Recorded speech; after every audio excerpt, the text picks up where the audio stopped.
Good evening, everyone. Prior to coming into this room, we called our meeting to order and had a closed session. So we're going to begin tonight with our student representative reports.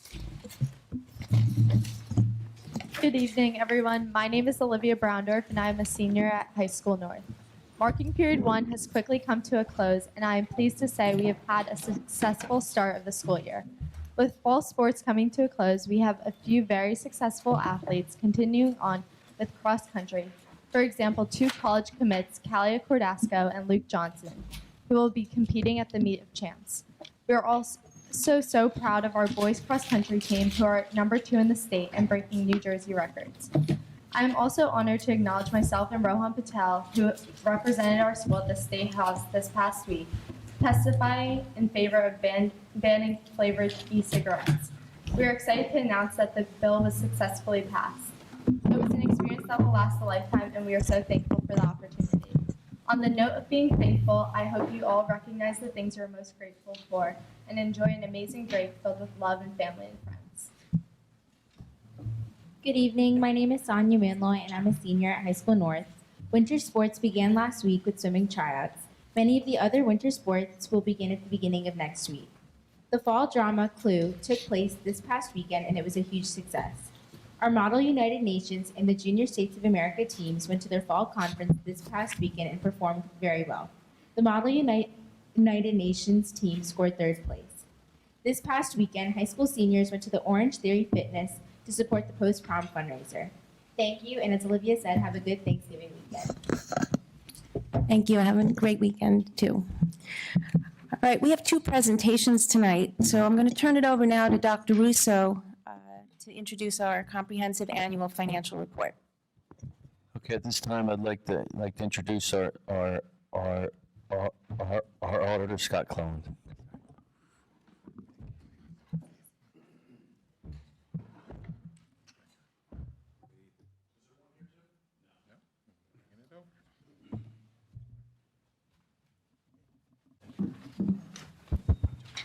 Good evening, everyone. I appreciate the opportunity to be here tonight to go over the results of the 2019 audit. I met probably, I guess, a week ago with the Finance Committee, where we went over the detailed pages of the report, as well as the management report and the numbers and the CAFR. And tonight I'm just going to give a summarized overview of what the discussion took place last week. I want to thank the administration, Dr. Adderhold, Dr. Russo, and everyone else involved in the administration that helped us throughout the audit process to get us to the point where we're ready to issue the report at this point in time. Last year, if you remember, it came the same month, but we weren't ready to issue a report until February due to the state holdup of health benefit information. We thought we were going to have the same problem this year, but the good news was after the meeting last week, we did receive the information, and the report that went out to the board, I believe last Friday, includes the updated information that was received from the state. So the draft that you received will not change. Those will be the final report that you can approve. The deadline, because they were late on getting the information again, was moved to 12/23. But quite frankly, we're not going to wait till that point. We'll be getting the report out very, very shortly, and you'll be receiving a bound report as well as one in electronic format. Just quickly to go over some of the highlights. The opinion on the audit will be unqualified or unmodified. That's a clean opinion, the highest level that could be placed on the audit. Basically meaning that the information we requested that we felt we needed to look at was provided to us in order to provide us the information to render such an opinion that it was clean and all the records were in very, very good shape.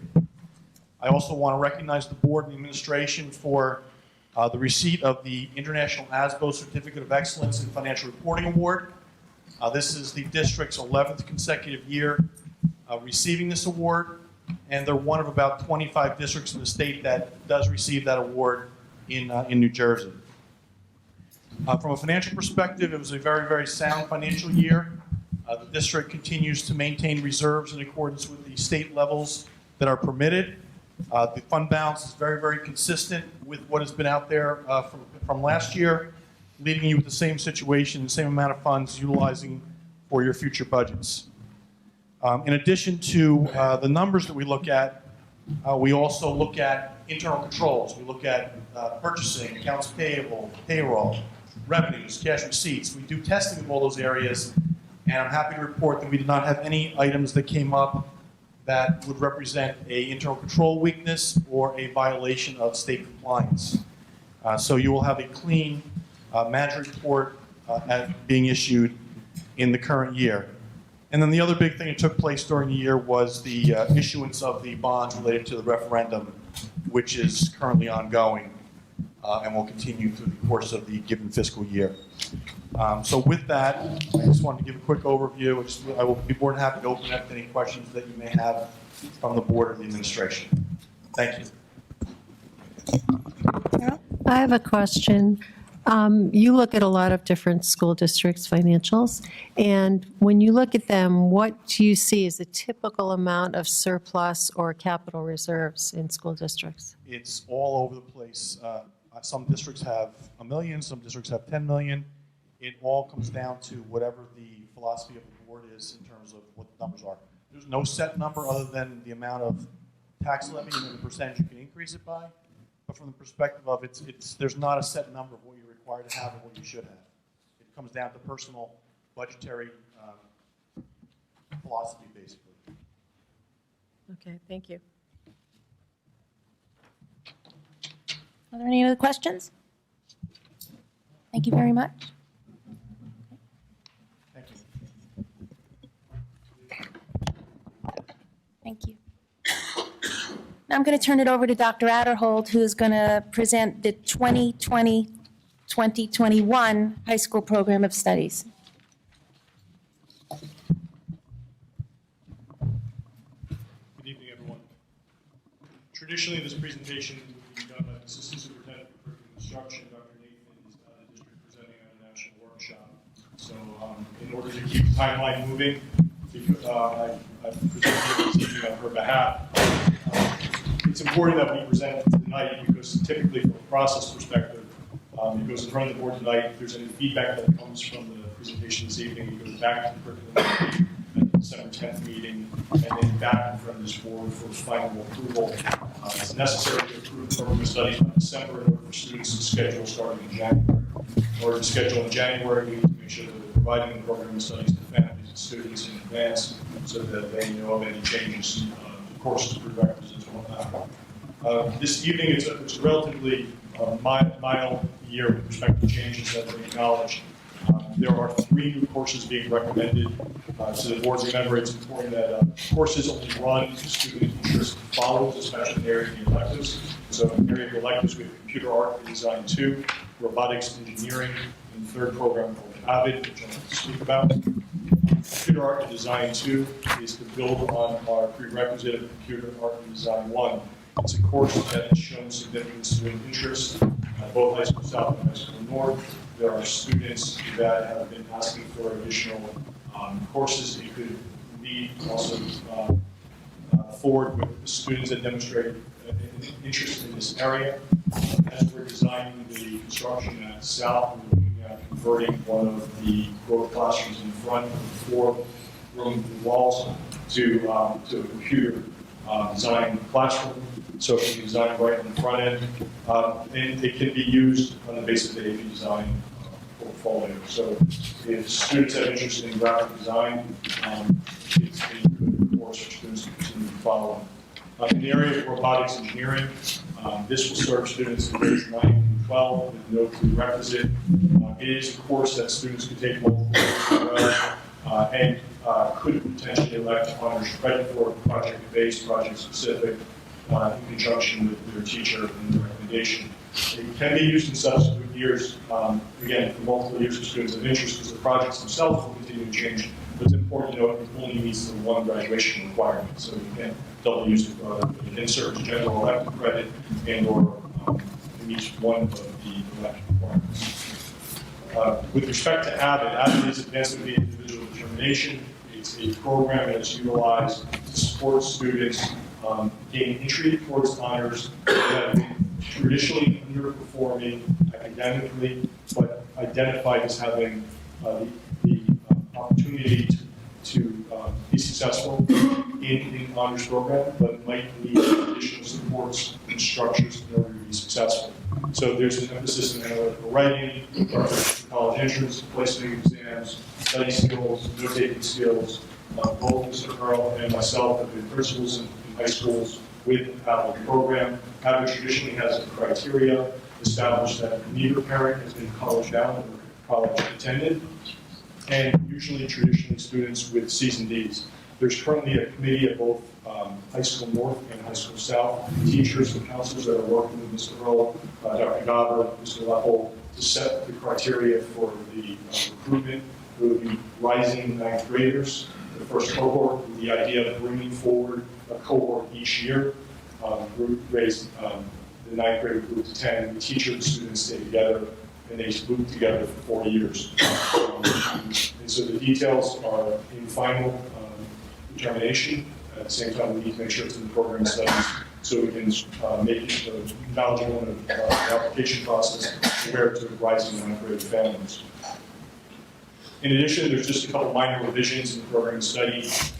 Clothing construction, reading, creative design. Some of the emphasis in clothing has been removed with some additional focus on trends in home interiors and fashion design. Some of the terminology updated in the program. And in the math department, there's just a couple components and descriptions that are being focused on. Geometry sketchpad is an example, as it's not used for programs. So we're working a few descriptions in the goals, some changes, slight changes within multivariable with respect to the criteria was never properly aligned, so it now matches the alignment for AP courses across the district. So again, some minor alignments revision, but everything's in line and reviewed by the curriculum committee. And that is it. Past years we've gone on for many a slide. This is a very small number of changes for this year. Are there any questions? For Avid, what department do the credits fall under? 21st century. 21st century. Skills. It's a 5-credit elective required for graduation, but only 1 year's work would count towards. So as we look forward, we're debating in 12th grade it might fall in the same period of studies, study halls. So the students still would have the opportunity to take the 35 credits. Okay. So this does not replace a language arts course? No. Oftentimes you work with cohort teachers that works within the applicant.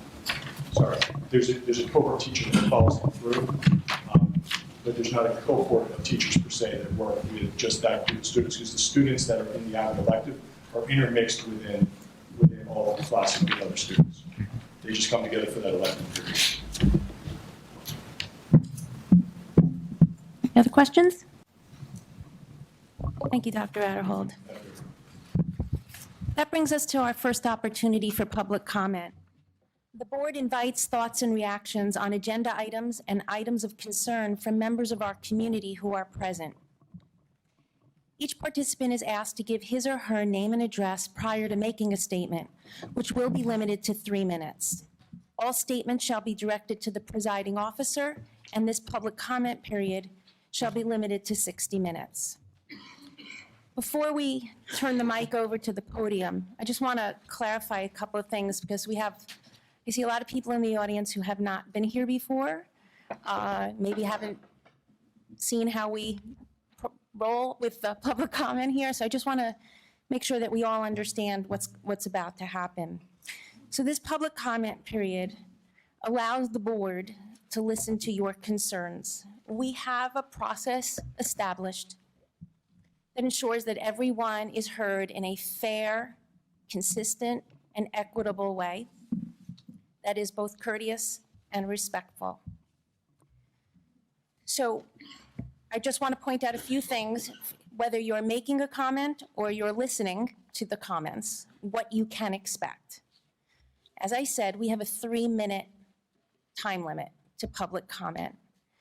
On the podium is a little box that has colored lights, and you will see it'll be green and then it will go to yellow and red. That yellow light will come on when your time is running out. When you see that yellow light, you should be finishing up your statement. We expect you to be finishing up your statement when that light, and when the buzzer goes off, please finish up. If you keep talking, you can expect that I will interrupt you. So you got 3 minutes.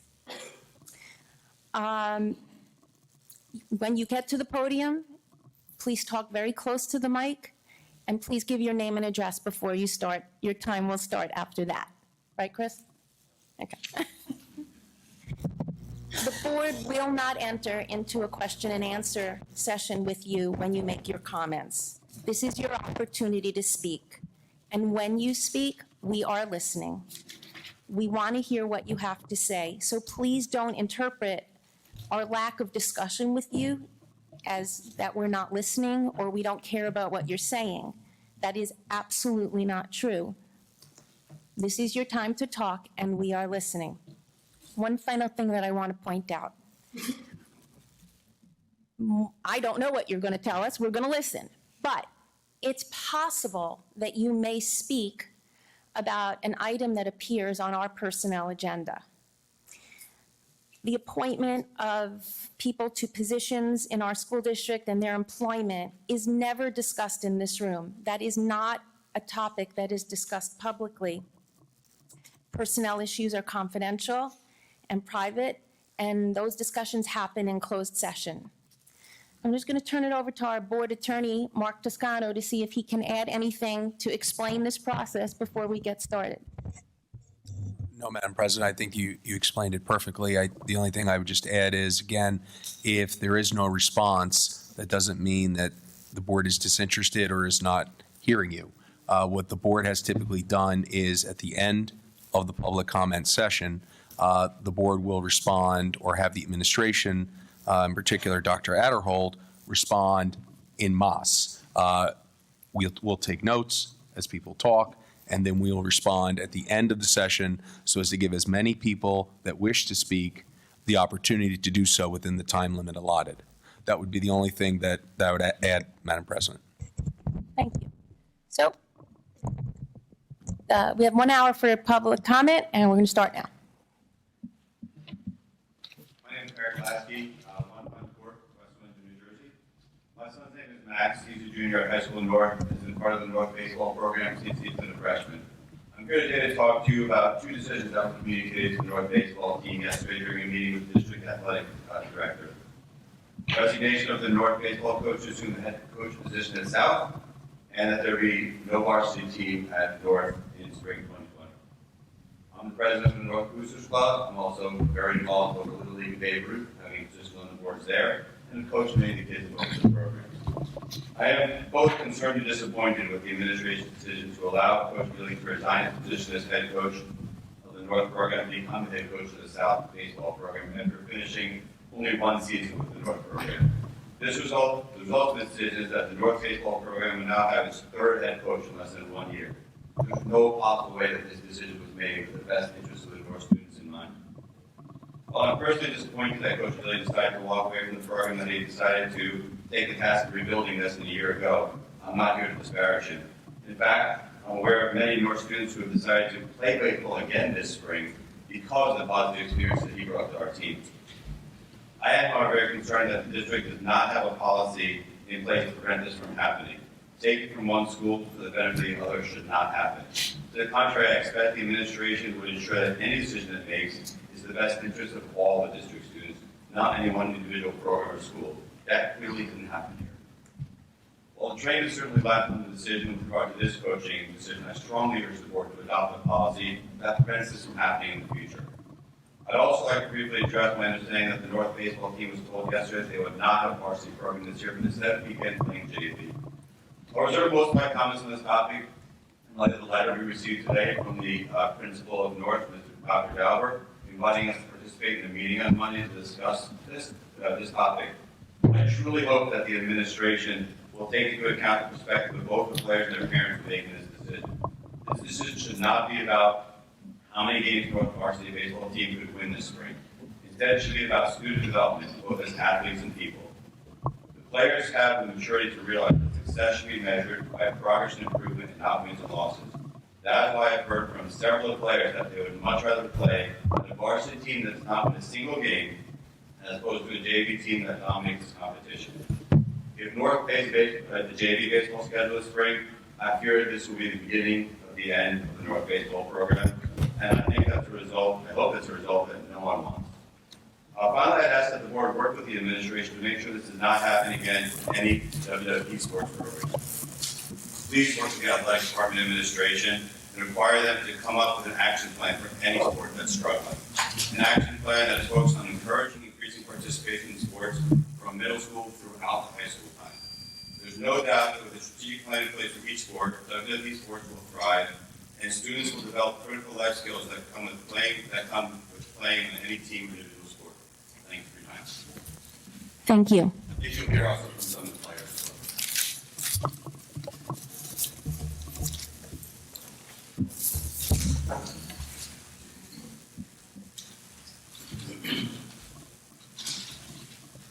Hi, my name is Matt Slapsky, on Court, West Windsor. I'm a junior at North who is involved in the North baseball program. I am here to give students perspective regarding the news of losing our second head coach in under a year and the fact that we were told we would be playing the JV schedule this year, despite being told last year we would play varsity schedule in 2020. When I heard this news yesterday, I was disappointed that our coach was leaving North for South. But more importantly, I was disappointed that I would again be losing the opportunity to play varsity baseball at North, something I was lucky enough to be my freshman year. The varsity schedule presents higher level challenges that will not only help my baseball skills on the field, but my grit and determination off the field. I also understand that playing a varsity sport is looked upon as beneficial in the college application process, whether you are going to college for a sport or not. As a team, our interests lie within the challenges of a varsity schedule. We worked hard last year, becoming a great JV team. We were driven by the prospect of playing varsity baseball this year. I really hope that the administration will consider the wants and needs of the team when ultimately deciding the outcome of our competitiveness this upcoming season. Thank you for your time. Thank you.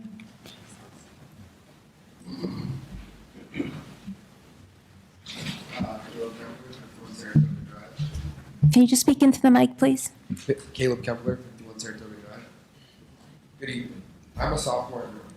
I've been playing baseball since I was 3 years old. I played for CMS for 2 years, which I was the co-captain of the team. Last year, I played for the team at North, which was JV. Being a student in WWP is extremely stressful, and baseball has taught me how to handle my daily tasks and challenges. Baseball has taught me self-management, teamwork, responsibility, respect, and many other skills that WWP values.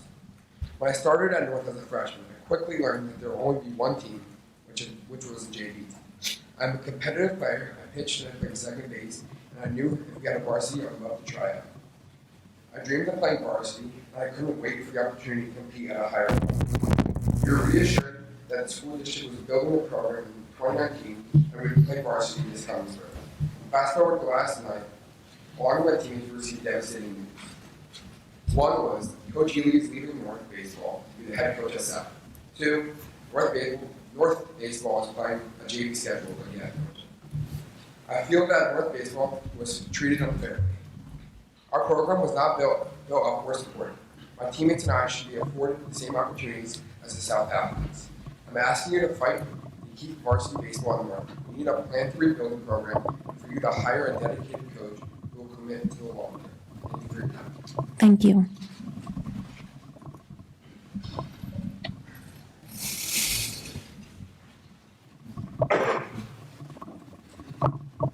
Joshua Bissett, 4 Maple Avenue. Hello, my name is Joshua Bissett. I'm a junior at High School North. I've been very active in athletics at High School North for the past 3 years. Over the past 2 years, I've had a total of 5 coaches for the baseball team. After my first year, Coach Santoro, the head coach, left for Steiner, and Coach Boyce left the team completely. They left Coach Ely all by himself. Thankfully, they were able to get another coach to help out. Yesterday, at a meeting after school, I was surprised to hear that Coach Ely would be resigning as the coach. This is the second year in a row that our coach has left our team for another team. Also, what I've heard from the directors is that they're trying to rebuild this program changing coaching every year is not going to help rebuild this program. I've also been part of the high school's football team. From my freshman year, all of playing football to now, the past years were the downfall of the team. I can see the same similarities in this baseball program.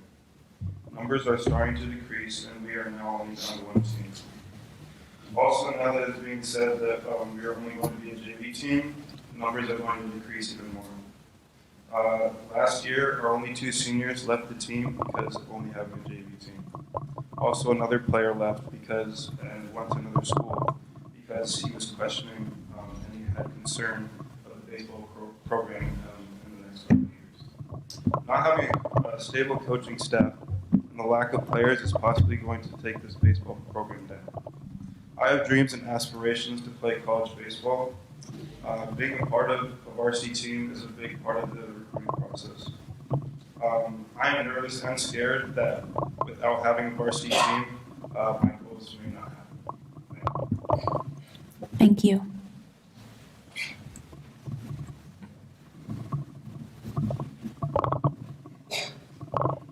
Hello, my name is Eli Foster. I live on 14 Ball Avenue.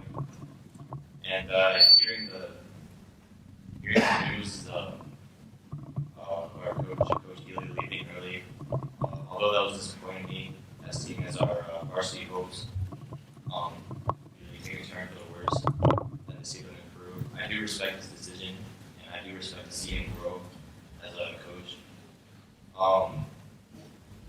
For coming in, playing baseball the freshman year, we had to take on a role of a varsity team, a freshman on varsity. It was very challenging for me. I do believe that when we truly needed a JV team before our varsity had turned down. Going into sophomore year, I faced the same issues of developing and taking the challenge of a varsity baseball team. And then junior year came where we had our first junior varsity season. Our head coach, Mr. Santoro, stepped down, took another job at Steiner. And by the end of my varsity experience, I was looked upon men among boys in a sort of way playing this university competition.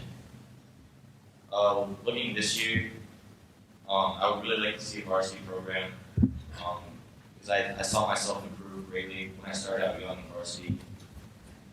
Seeing these people, I would like to see them grow as a player to really challenge themselves if we have a varsity program.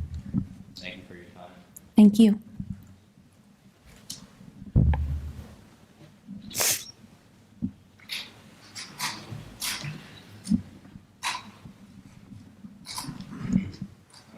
Hi, my name's Jack Diaz. I live in 35 Windsor Pond Road. Yesterday on Monday afternoon, I was also surprised to hear that Coach Ely was going to resign as a head coach and be part of another head coach at South. And I think that it was kind of disappointing to hear like this information because I'm a sophomore and I was a part of 3 sports last year. I was part of football, wrestling, and baseball, and all of those teams that I've been a part of so far were like really low in the county in player size. Like we had nobody playing, and I also see that this is also happening to baseball as well, and I think that this was like really not a good really a bad miscommunication towards us and towards all families part of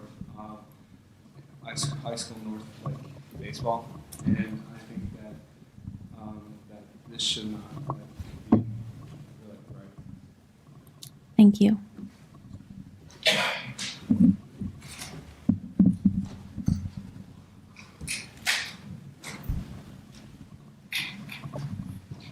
Hi, my name is Kevin Cowell. I live on 5 Sapphire Drive. So I live 2 minutes away from High School South, but I go to High School North because of a whimsical process that basically selects which students go to which high school. So I was extremely disappointed in hearing for the second year in a row that I'll be denied the privileges that many South students have simply because I go to the high school in North.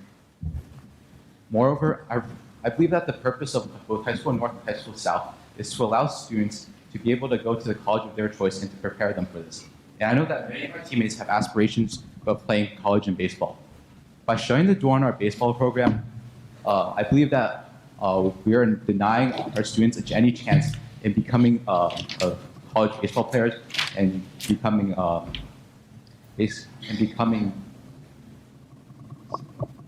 excuse me.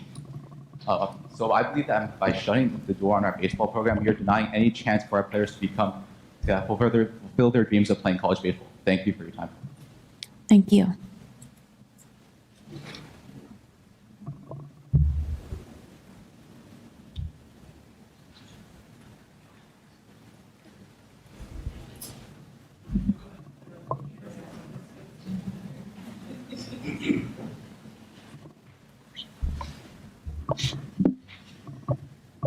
Good evening.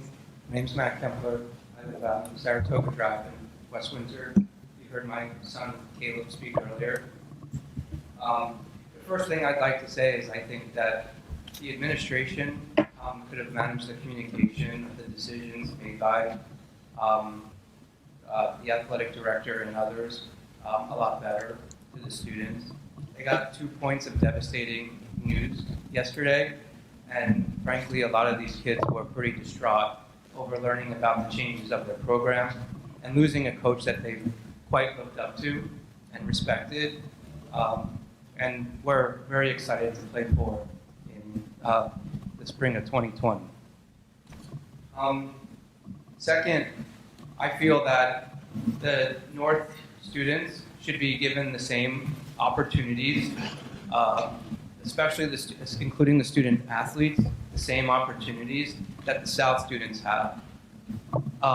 North students with a JV program, including last year, lose access to media, access to Mercer County tournaments, the ability to be selected to elite all-star type programs that is run by the local athletic bodies. So it limits their exposure as well. You've heard about a handful of these kids who have ambitions to play in college, whether that's D1, D2, or D3, and not having a varsity letter or the opportunity to get that is a negative impact on their resume. Nevertheless, I think moving forward, we have the time to correct the actions of correct the action. One is we need to develop a plan in place to booster and what I call double down on the high school North baseball program, to develop the program in a way that allows the team to be successful. I don't know what that is yet, but I'm willing to collaborate with many of you to identify what that is. And second, I think we need to identify a coaching staff.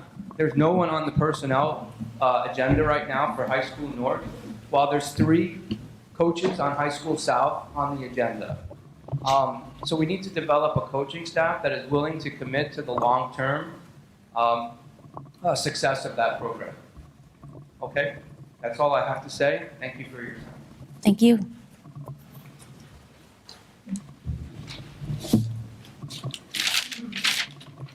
Hi. Hi, good evening. Joanne Lasky, Hunt Court, West Windsor, New Jersey, West Windsor. I'm here as a parent of a student who you saw speak, who has played baseball at High School North for 2 years and had planned to play for the next 2. I'm also here as a parent volunteer on the West Windsor-Plainsboro Athletic Task Force Committee. As you all know, I've also come to speak to you as a representative, as president of PTSA Community, Millstone, and Hawk, and I've also previously served on the technology committee. So I tell you that to offer some perspective on my following comments. I have seen firsthand how well this district can identify a student need and then work and plan effectively to provide a thoughtful, practical, and equitable solution. I've been part of those discussions and I've seen it happen. That said, The events of the last few days relating to High School North baseball have shown that there is a substantial lapse in effective planning and equitable solutions in athletic programming West Windsor-Plainsboro. Athletic programming. The athletic task force has been meeting on and off for more than 18 months, and it was more than 2 years ago that athletics were identified by our administration as the target of our attention. At these meetings, there have been countless conversations to identify issues that need to be addressed, and there have been countless ideas proposed about how to address those issues. So, now these are my questions. If the district has identified that building, growing, and supporting our athletics programs is important, then where was the planning for a baseball program at High School North? Why do teams, specifically for purposes of this discussion, High School North baseball, keep getting blindsided by coaching and programmatic changes? And why do these changes seem to follow rumors circulating, which seems to be happening even before the news is out, and then without consultation with the student athletes that we so often talk about supporting? As you know, and I've sat in discussions about this, West Windsor-Plainsboro District Strategic Goal number 3 of the mission statement reads, recognizing that children need to balance physical, social, emotional, and academic needs, we will maintain a supportive culture and build structures for the health, safety, and well-being of the whole child. Those structures are lacking. That supportive culture is lacking. Our kids are now benefactors of a system that keeps prioritizing something, I don't know what, over growing, developing, and supporting their athletic programs. I've spoken to this board in the past to urge that the successful advancement of our high school athletic program starts by developing and growing our middle school programs. I'm now here to share that the issue's bigger than that, and it's at the player level. Our high school teams, at least in this specific case for High School North baseball, that they are not being provided with planning and support. So how can we maintain a supportive culture, as we say is important, when our kids and their athletic programs are being shortchanged? I'm hopeful that shedding light, for lack of a better description, on this unfortunate situation with High School North baseball will help inform better ways of operating going forward and ensure an appropriate solution for these High School North baseball players. Thank you for your time. Thank you.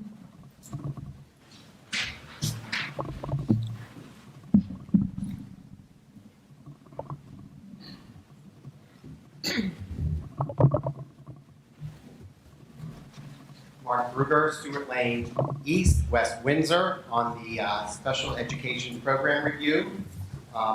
As many of you know, I have about 30 years of experience professionally and as a volunteer working with students and young adults with disabilities.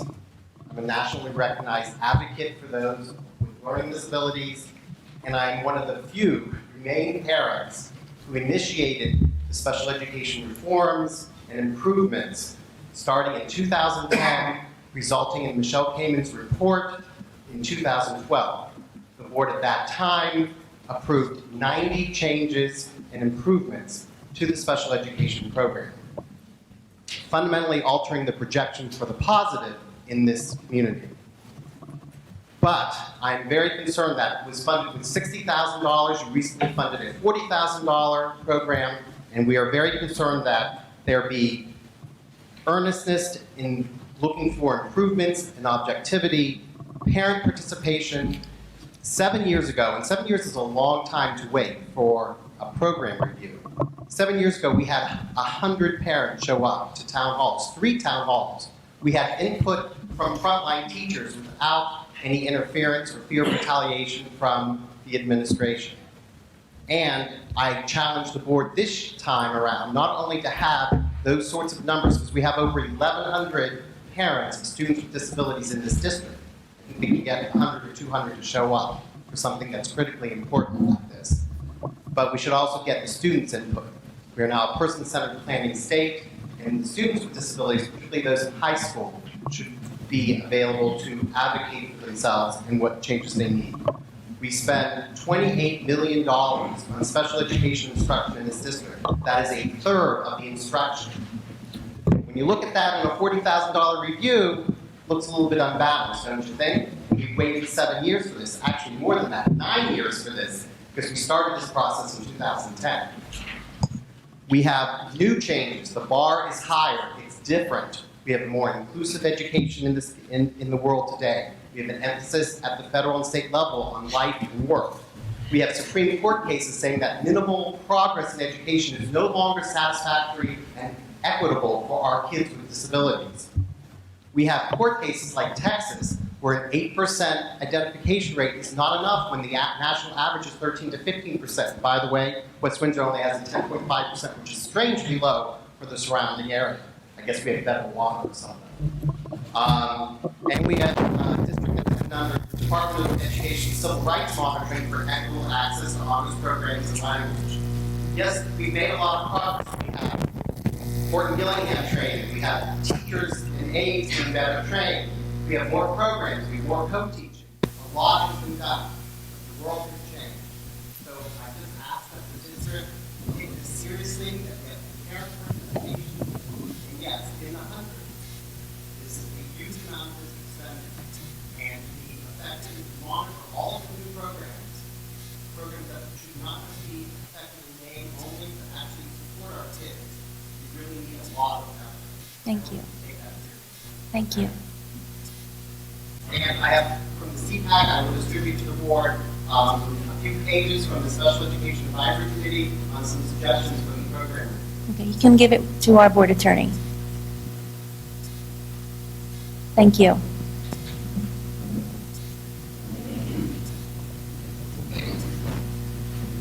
Hello, I'm Sarraji, 954. Just going back to the athletic issue that was discussed earlier. I'm a member of the task force, and we had so many people from the community who were asking to participate in that. We really had some very energetic meeting. We came up with very concrete proposals. We had a good strategy for how to improve things from beginning level, kindergarten, all the way through high school. And we set a timeline, and we had agenda items. Everyone was very motivated for ongoing meetings. And after that time has gone by, the lack of progress has been a bit disappointing. And I really think that, I understand you all have, the administration has a lot to do. It's a very difficult job, what you all do, is very appreciative, but this issue needs to get better. And we have a lot of people in the community who are very experienced in this area and gave really good concrete ideas that they haven't been acting on. And one of the things the administration also needs to be mindful of is how you communicate things. I'd invite somebody to speak to the young man, maybe hear about some things that were said in that meeting. And I think you agree with it, that they're perhaps over the problem. This wasn't handled well. These young men put a lot into the sport, young women, obviously their sports. And I think we need to do better. Thank you. Catherine Moriarty, 8 Taunton Court, West Windsor. I sit as president of Special Education TSA.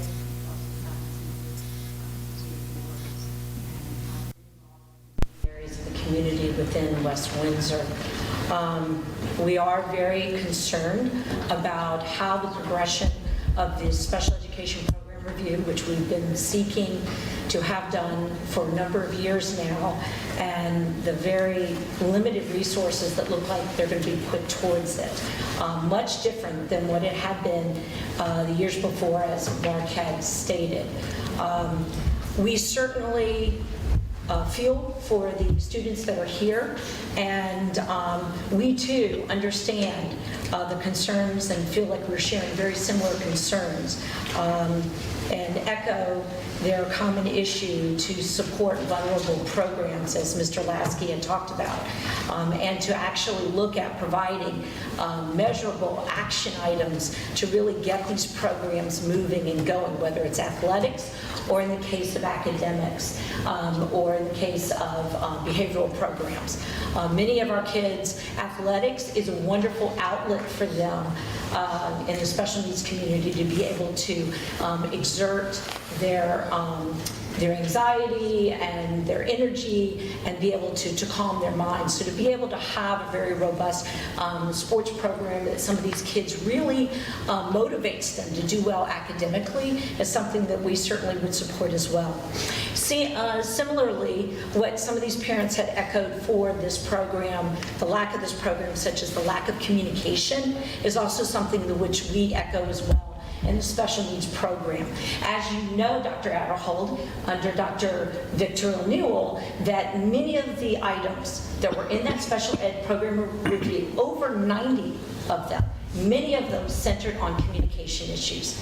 And we disagreed that when there was a summarily a distributed email that stated that all the items in the program review have been dealt with. We disagree with that. We think there continues to be communication issues, and we're seeing it in other programs as well. And we would like to think that the school will take an effort, the district, the administration will take an effort to improve that communication, because clearly it's pervasive throughout the district. A lack of consideration, a lack of also parent involvement. And I think that's what the lack of communication stems from.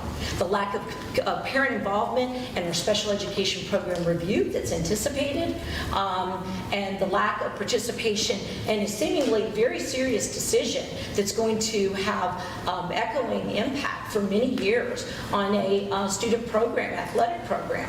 Where's the student involvement? So we hope that going forward, all programs, whether it's athletic or educational, behavioral, will be given better consideration. We all pay a lot of taxes, and in those taxes, we expect a certain level of respect to those students and those families. These families have spent many years in this district and spent assets such as their home, which is the largest asset.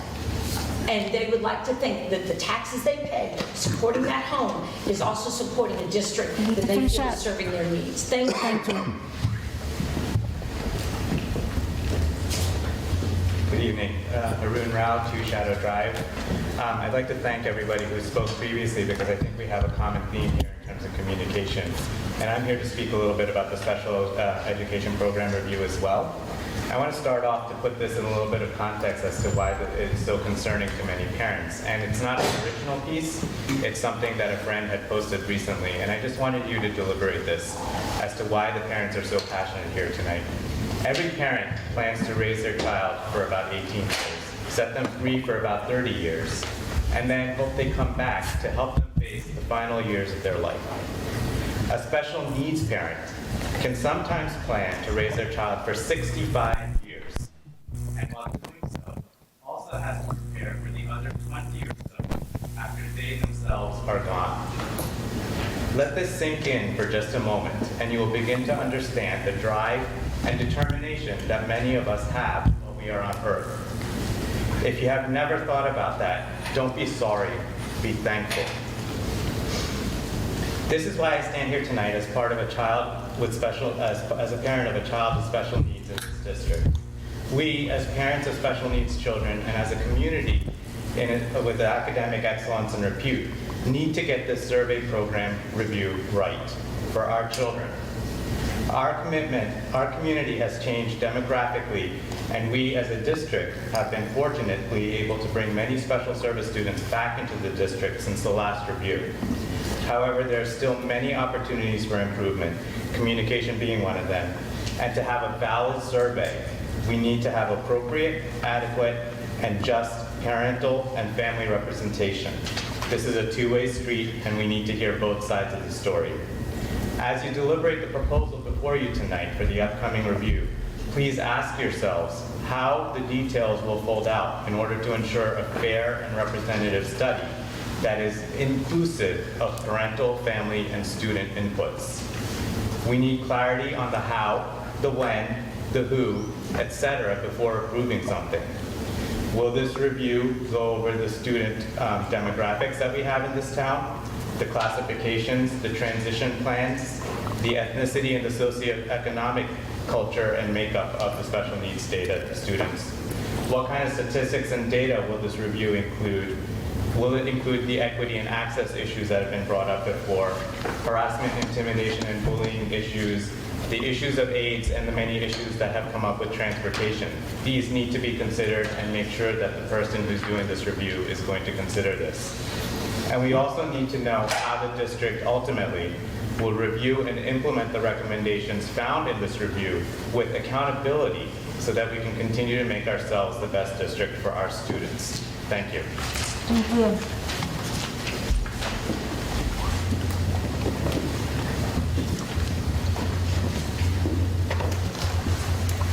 Good evening. My name is Cheryl Bissett, and I'm at 4 Maple Avenue.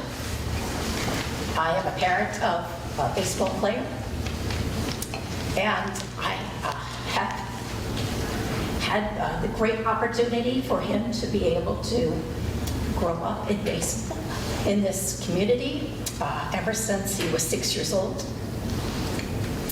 And it is very disheartening to see a program decrease the way that this has here for High School North. And I was very frustrated yesterday by the news that was shared. And I think part of it is I realized that what was shared with us, that this is a time for coaches to be able to be interviewed, receive applications, and to have the opportunity to maybe fill some open positions that you may have. And, you know, part of our frustration may be that just has not happened yet for High School North. Although it was news to me tonight, though, that there are 3 coaches for High School South with none slated for High School North. And so you all are very bright people. You have been voted into your positions, and you're thought of because you're very strategic and you have a lot on your plate, and there's a lot of things that you have to evaluate and analyze. But I think that when you're in a position where something is going right and you're doing well in one section, how can you just ignore a section like this that seems to be in such a decline? That is hard to accept.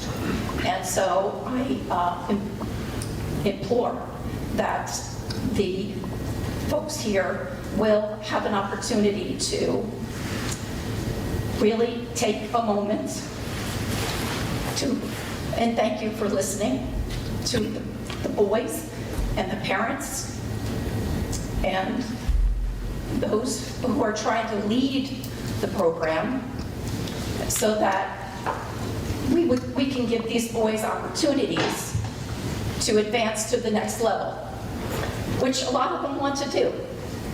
And so we want that support.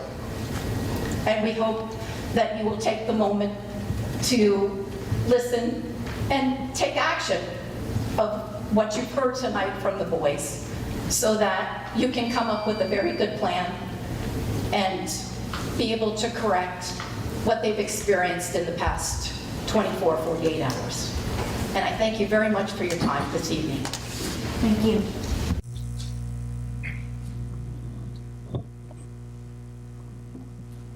Is there anyone else? So with that, we're going to close the public comment period. But I believe the superintendent would like to address some of the concerns that were raised tonight. I'm going to take this in 2 topics. I'll start with our High School North baseball program, and then I'll speak to the special ed program review. First of all, to the athletes and the parents that spoke, I appreciate your comments. I appreciate the way our players in particular carried themselves. I'm always proud when I have the opportunity to hear you speak and to stand together as a team. So, you know, I don't pull punches. I'm going to tell you straight. The first time I heard of the decision or the recommendation for the JV program was when the emails started coming in last night. I can say that's true of Dr. Dauber, Mr. Earl, and myself.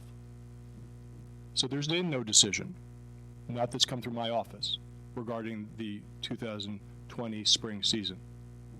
Right? So whatever was communicated or shared with you yesterday is on hold until a proper decision and review can be determined. Now, that's going to be based on numbers. And ultimately, again, I've coached over 20 teams, baseball. I've lost to you when you were in Little League, in travel, unfortunately. And so my children are your age, so I literally have lost to you on the field as a coach. And so, I know the time, effort, and dedication over a lifetime that goes into this, and to lose it, and to lose that opportunity is a big deal. We don't take that lightly. But you also all know that ultimately numbers and number of arms is going to matter. And when I talk about number of arms, I'm talking about pitch counts and all that. So what the athletes can help us with is ultimately a lot of things is going to be determined on how many athletes can we get on the field in the roster. And to my knowledge, there has been no sign up done to date. There's been no early sign up done to date for the spring season, and no request for any kind of sign up to the High School North baseball program. So it's really hard to sit here right now. I have incomplete information, except based on what I know who could potentially be coming back from last year's team, and a guesstimate on rising ninth grade or current ninth grade from last year's eighth grade team. We've asked for those numbers from Mr. Mason. We've also asked Mr. Mason to meet with parents and students on Monday night with Dr. Dauber and Mr. Earl. Mr. Earl's assistant superintendent that oversees athletics. Right, so they will be present Monday night for the meeting with you. And ultimately, decisions are going to have to be made over time. It is not a tomorrow decision or a Monday decision. Ultimately, the parameters that are up against us are notification to the CVC or the Colonial Valley Conference of do we have a team or not for a varsity schedule. As of right now, the CVC has a varsity schedule built and a JV schedule built for High School North. Both schedules are in play. Both teams exist on paper. The Colonial Valley Conference has not been notified of any decision regarding High School North baseball. So that's real important for you to know. There has been no decision to the league made. There's been no recommendation that came to my office, Mr. Earl's office, or Dr. Dauber's office regarding this decision. I understand your frustration with respect to the coach, and we will work to find a coach to help build the program forward. When it comes to the idea of co-op that's been mentioned to me today, spent a good bit of time trying to dive into this today. Please know that co-op is not available for High School North and High School South. You might recall, some of you are on the football team, that I spent a good bit of time fighting the NJSIA over the last couple of years, to the point where they actually have now invited me on the co-op committee. So I sit as one of the superintendent liaisons to the Cooperative Sports Committee, and I can tell you that High School North and High School South do not meet the criteria for application, right? If it was objectively in front of me, I could not accept it as a sitting member. And that's because if you have a viable program of one school and not the other, that can't, you need two programs in similar decline with similar efforts being made to try to build the program. So because High School South sits with a varsity team and a JV team in numbers, we can't put the two programs together. That does not mean, just like hockey has gone through this in the past where they've had different hockey partnerships over time, and now it's North and South, but it wasn't always. It doesn't mean that there might not be enough program, even for a multi-year, couple-year, that we could look to. My understanding is there's no such team in similar position. Again, but that's my knowledge today.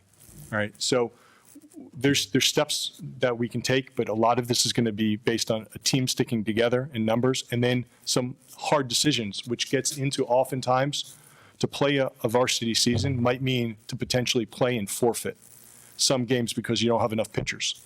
But if you have pitchers and you develop them, that's different, right? So it's ultimately a pitch count numbers game issue. And that's something that can be discussed on Monday night. So again, I just want to make it really clear. There's no outright decision right now. I'm sorry for what was ever shared to you on Monday was shared the way it was. It shouldn't have been communicated that way, quite frankly, with respect to the team and the status of the team for the 20 season. And there's a lot more work that we can do together to try to figure out how we move forward. And athlete voice will have to be in that. You can start, if you're available, by coming on Monday night. If you're not available, we can work between Mr. Earl, Dr. Dauber, and myself to find ways to meet with groups of you during lunch or whatnot in the near future. Right. So step one, Monday night, and then we move forward from there. With respect to the special ed program review, from a cost perspective, the dollars that are assigned are based on the winning bid. There were bids of different values, but don't assume that more is better. With respect to the program review. The program review that had the highest bid wanted to do all meetings virtually and not come on site with parents at all. So I could pay them, but they can stay in Vermont and not talk to you in person. The group that has being recommended this evening is a group called PCG, or Princeton Consulting Group, a public consulting group out of Princeton.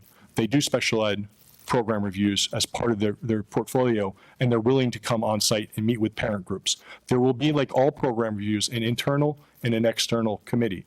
The internal committee is comprised of district staff members. Many of those 97 recommendations on the 2010 program review, 2012, which I was a part of and oversaw as the assistant superintendent for pupil services and planning in the 11 years I've been here. I've overseen over 7 directors of special ed with interims. And I was the thread through that, and that was at the time period that Sue DiDonato left and Deb Batchelor came in, and we kept the program review moving during that time. And then we've worked to fund the program review, as many of you have acknowledged many changes and supports that have been added through that program. So it was a valuable program and process that we've then put an action plan together on, and then we worked to implement the action plan. Now, we can debate whether or not they were implemented, one, with complete fidelity, or two, to the way in which you would particularly have liked to see them implemented. But all were addressed on some way or another. I think there was 3 recommendations. This is going back. So I think there was 3 or 4 recommendations that were not accepted out of the 90-something. I think it was 97 and 93 or 94 were accepted. But we have worked to implement BCBA as an example. We had 0. Now we have 4 on staff. So there's been dollars in staff positions that I've put in place. A lot of efforts with training, then recognitions that some of the training wasn't as good as it could have been, and then doubling down on training, especially around the instructional aids. So there have been efforts. Parent voice was critical in that feedback. There will be opportunities for parents to come together. There will be opportunities for the consultants to meet with parent groups. There will be parent opportunities. And I don't have outright, Mr. Elf, there's surveys that are built in. Yes. But there's surveys built in to accept voice. There'll be an internal committee, and those 2 reports run separately. And then ultimately, once they're both received, then there's a team that comes together and puts all the recommendations together and puts an action plan together. Just like all of our other program reviews. We did not treat the special ed program review any differently than how we've treated the math program review or the media center program review. And so I have every expectation that parents are going to be completely invited into the process. And Mark, I hope dearly that we have a higher turnout than we had back then. We have around 1,100 students and families that we work with, and we should hear their voice, good, bad, or indifferent. Hopefully good, but there's always opportunity in all of our programs to improve.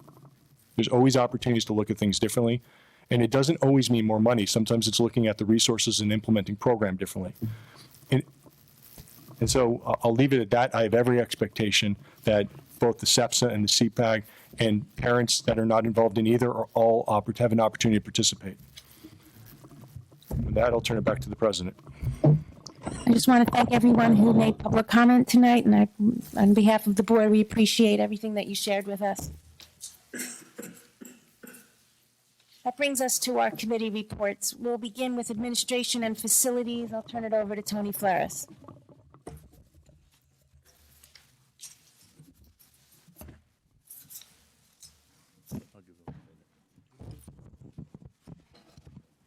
We're going to take a couple-minute break, and then we'll turn it over to Tony Flaris.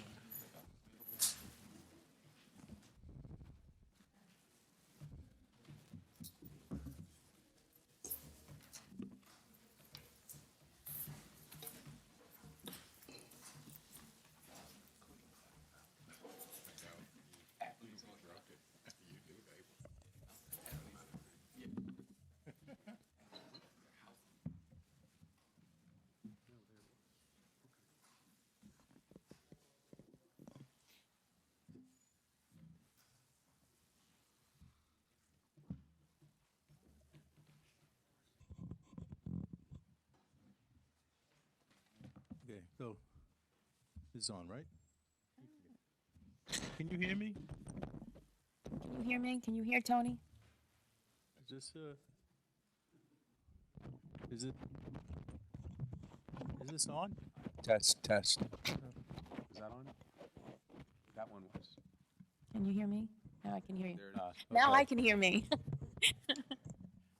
After all, the report's so good, you don't want to miss any of it. Those people don't know what they're losing out on. All right, well, the Administration and Facilities Committee met on November 12th. First item of business was a review of 4 policies and regulations: student transportation, bus driver, bus aid responsibility, emergency school bus procedures, and transportation of special needs students. Some changes were made based on changes in the law. The committee reviewed those procedures and policies and have them on the agenda tonight for their first reading.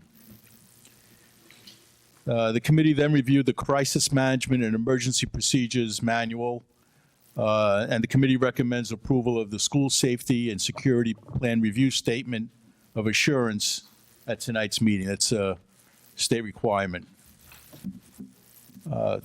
As was discussed, there were 5 applicants for the special ed program review. 3 had been interviewed on November 5th, and the recommendation of that committee, the public consulting group, is on tonight's board meeting for approval. We also reviewed the 2021-2022 school calendar as the first draft.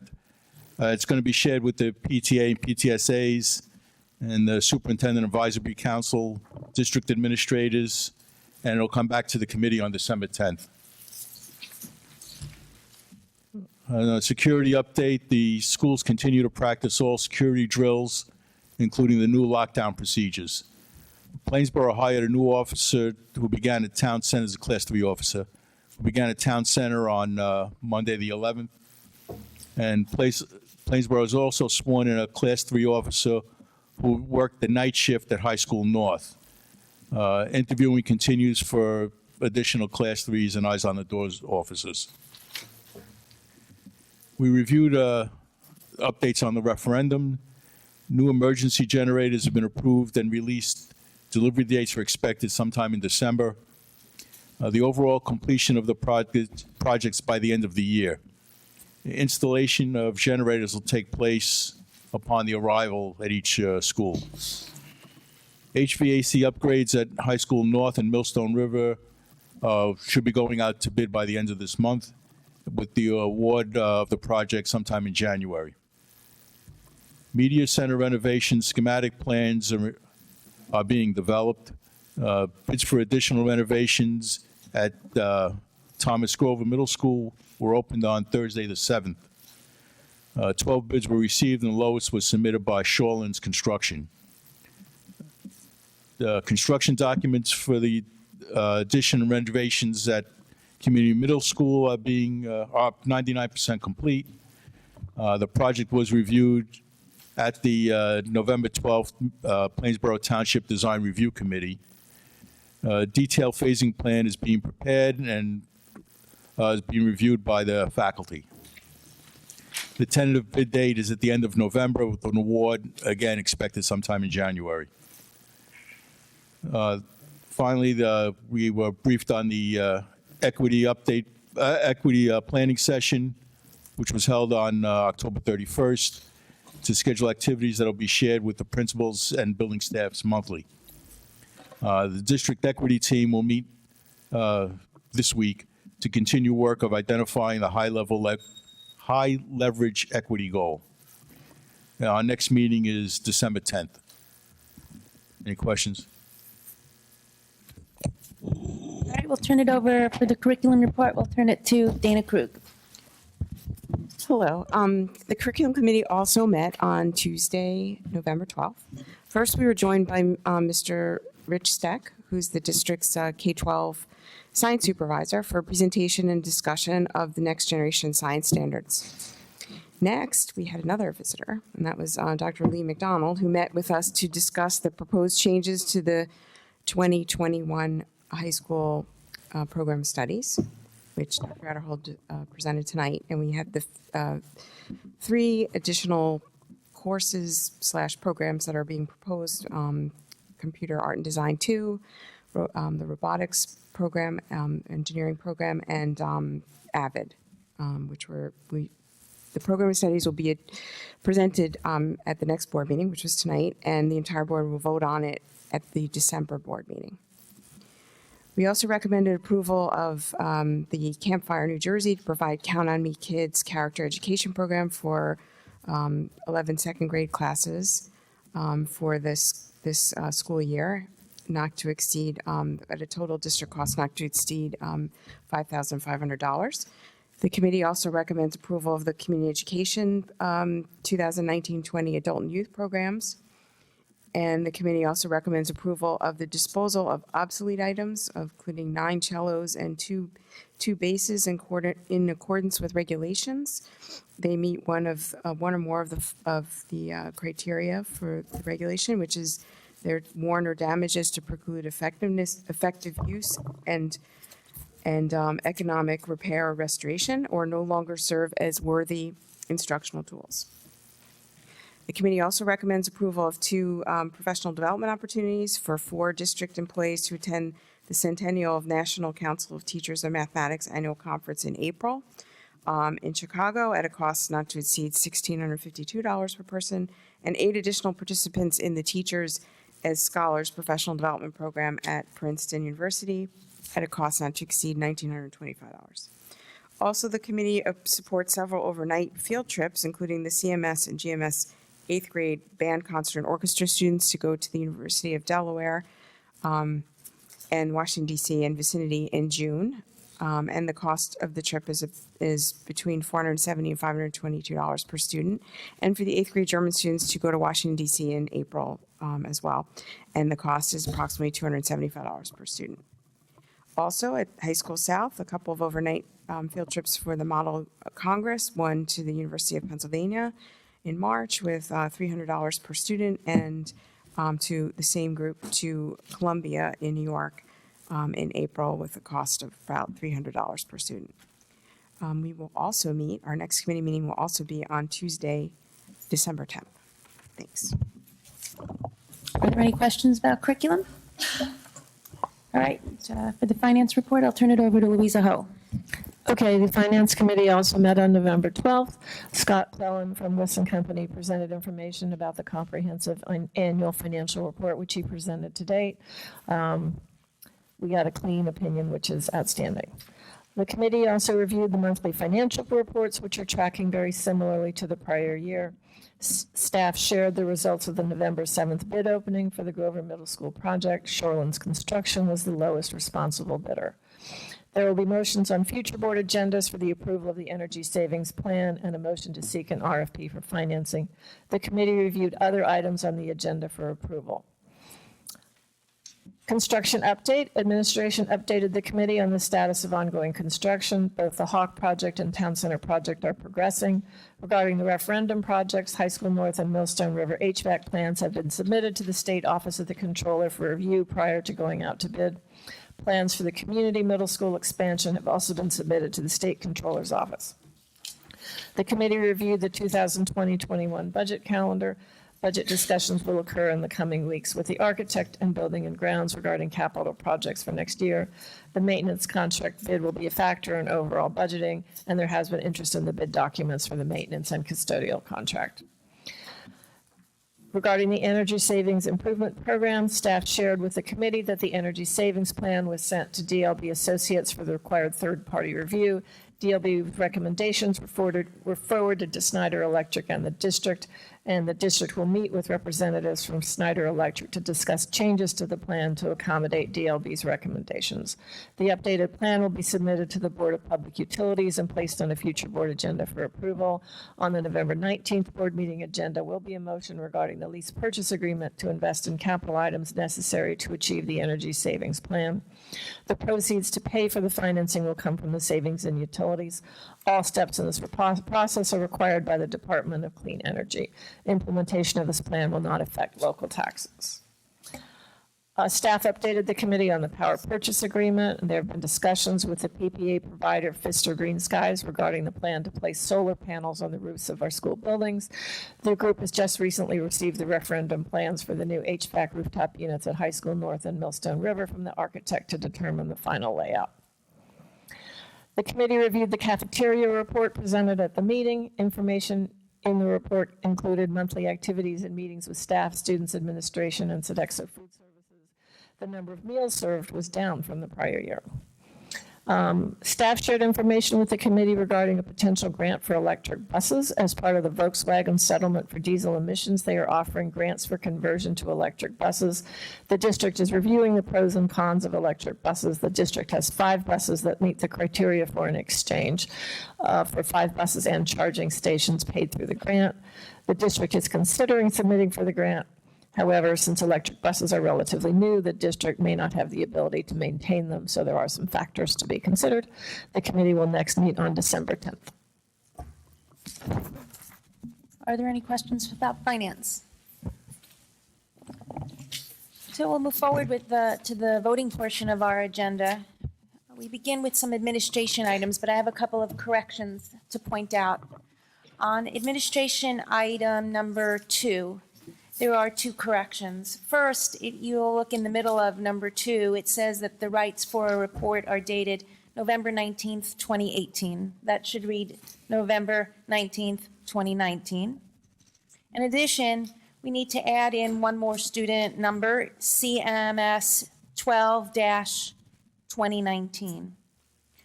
So with those 2 corrections, plus the orange addendum, could I please get a motion on administration items 1, 2, and the orange? Tony and Martin. Are there any questions or comments about those? I'm sorry. Items 1 to 9. Items 1 to 9, I apologize. Item number 2 is the one that has the corrections, but it's a motion on administration items 1 to 9 plus the orange addendum. Tony and Martin. Are there any questions? I have a question. On the drills for security, I'm wondering how did those go and how did the students respond and feel about it? I'm sorry, where are you? And this is security drills? Number 4, school security drills. Yeah, those are fire drill, the fire drill schedule. Each month, each school has to practice 2 security drills. One happens to be a fire drill, so you see the schedule here. You see the fire drill date, and then you see the security date. What we are actually asking, oddly enough, this month and a few weeks ago is how are students responding. So we're hearing from principals now about how students are responding, and then we're making edits based on that. Now, what we are not doing is backing away from creating urgency. When there's a security drill or a fire drill, we want everyone in the building to move accordingly and move appropriately. But if students, as they mentioned recently, that we added a feature in the lockdown alert and they felt it created some anxiety, so we did meet with principals, the staff, we took the students' information into account, and we met in the middle. So instead of having that alert, this is an example, but instead of having that alert go on the entire drill, we had the ability to make it happen 3 times and stop. That also gave us some features back that we were attempting to get in terms of use of the phone. So we're taking student information almost every drill. And when they share something with the principal thinks it's valid, it comes to me, and we go and we try to make an effort to see if we can meet them halfway, if it's appropriate. Again, we don't sacrifice safety, so. Thank you. You're welcome. Are there any other questions? Okay, we'll start with Mr. Chang. Yes. Mr. Flores. Yes. Ms. Hertz. I'm going to abstain on number 3 because I haven't seen that security plan, but yes on everything else. Okay. Next is Ms. Ho. Yes. Ms. Krug. Yes. Mr. Whitfield. Yes. Mr. Zhang. Yes. Ms. Case. Yes. Can I please get a motion on the curriculum items 1 through 5? Dana and Carol? Are there any questions on the curriculum items? Okay, we'll start with Mr. Flares. Yes. Ms. Hertz. Yes. Ms. Ho. Yes. Ms. Krug. Yes. Mr. Whitfield. Yes. Mr. Zhang. Yes. Mr. Chang. Yes. Ms. Case. Yes. Finance items, we have one correction. On number 7, at the bottom of the page, it says the reason is incomplete statement of ownership / no bid. The word guarantee was cut off by mistake, so we just need to put no bid guarantee on that item. So with that correction, could I please get a motion on the finance items 1 through 17 plus the blue addendum? Louisa and Taylor. Are there any questions on the finance items? I have a question. On the resolution, on the second page, it says that the Board of Public Utilities is expected to approve this proposed plan in December, and that the school district will probably adopt it in December. So I'm wondering, why is this being done now? Does it have to be done now in anticipation of that? This is actually this is actually the financing of the project, so we can, that's one more variable we can tie up. So we'll know exactly how many projects we can put in based on the financing. So the motion you have before you is to go out for an RFP for financing and then execute that as the project itself is approved. So this is not approving the final project. Oh, I see. Yep. Okay, so it will be approved in pieces? The next motion in December will be the actual final listing of projects. Okay, thank you. Any other questions? Okay, we'll start with Ms. Hertz. Yes. Ms. Ho. Yes. Ms. Krug. Yes. Mr. Whitfield. Yes. Mr. Zhang. Yes. Mr. Chang. Yes. Mr. Flares. Yes, but I'm abstaining on item 2. Okay. And Ms. Case. Yes. Okay. Could I please get a motion on the personnel items 1 and 2 plus the pink and green addendum? Taylor and Isaac? Are there any questions? I believe Tony has a comment. Yes, I'm pleased to announce that the West Windsor-Plainsboro Regional School District Board of Education has reached an agreement for a successor collective negotiations agreement with the West Windsor-Plainsboro Service Association. The agreement covers 3 years, the 2019-2020 school year through the 2021-22 school year. Now, the Service Association represents our bus drivers, bus aides, cafeteria aides, instructional assistants, and secretaries. The new contract will be voted on by the board tonight. The Service Association membership ratified the new agreement on November 11th. The terms provide for a 2.9% salary increase for the 2021-2022 school year. The current contract that's being extended already provides for a 2.9% increase for the 2019-2020 and the 2020-21 school years. The agreement moderately reduces employees' co-pays for certain prescriptions, bringing them in line with co-pays for our teaching and administrative staffs. The agreement also updates long-dormant contract provisions for custodial and maintenance positions, which are also represented by this association. These updated contract provisions, including new salary guides, will allow for the district to do some cost-benefit analyses concerning hiring certain in-house positions which are currently provided by an outside contractor. I want to thank the PSA, the negotiations team and the membership for the productive negotiations, and recommend that the board vote to ratify this agreement. Are there any questions? Okay, we'll start with Ms. Ho. Yes. Ms. Krug. Yes. Mr. Whitfield. Yes. Mr. Zhang. Yes. Mr. Cheng. Yes. Mr. Flores. Yes. Ms. Hertz. Ms. Keish. Yes. May I please get a motion to approve the minutes from our October 29th meeting and executive closed session? Louisa and Morton? All those in favor say aye. Aye. Are there any opposed or abstentions? Do we have any liaison reports? Do we have any new business? That brings us to our second opportunity for public comment. 15 minutes will be provided at the end of our meeting for public comment. Each participant is asked to give his or her name and address prior to making a statement, which will be limited to 3 minutes. All statements shall be directed to the presiding officer, and this public comment period shall be limited to 15 minutes.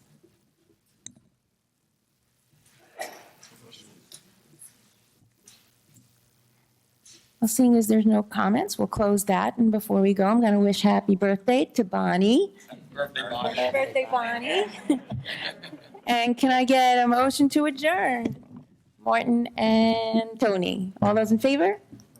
Aye. Thanks for coming out tonight. Have a great Thanksgiving. We'll see you in December.